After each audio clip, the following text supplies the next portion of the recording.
গোটা চচ্চড়ি রান্নার পদ্ধতি। প্রথমে কড়াতে তেল দিয়ে গরম করে নিয়ে ভালো বেগুনগুলো ভেজে নেওয়া হলো। এরপর ফুলকপি ভাজার পালা। ফুলকপিগুলো ভালো করে ভাজা হয়ে গেলে সেগুলি তুলে তেল দিয়ে কড়াতে, তারপর শুকনো লঙ্কা দিয়ে আলুগুলো ভেজে নেওয়া হলো। আলু বলতে শুধু আলু ছিল না, আলুর সঙ্গে গাজর, কিছুটা ওলকপিও ছিল। আলুটা কিছু ভাজা হয়ে গেলে জিরে দিয়ে ভালো করে নেড়ে চেড়ে তার মধ্যে দিয়ে দেওয়া হলো আদা এবং শুকনো লঙ্কার পেস্ট।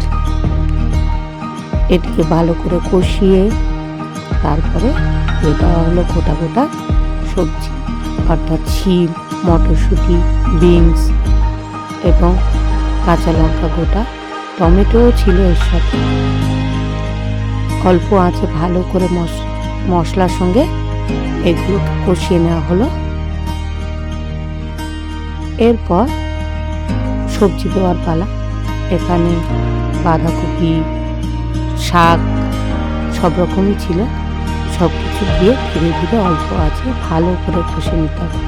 তারপরে শেষের দিকে এসে মটরশুঁটি, বেগুন দিয়ে ধীরে ধীরে ধীরে ধীরে পুরোটাকে কষিয়ে যাতে ভালো করে ওর রসটা শুকিয়ে সেটা দেখতে হবে। নাও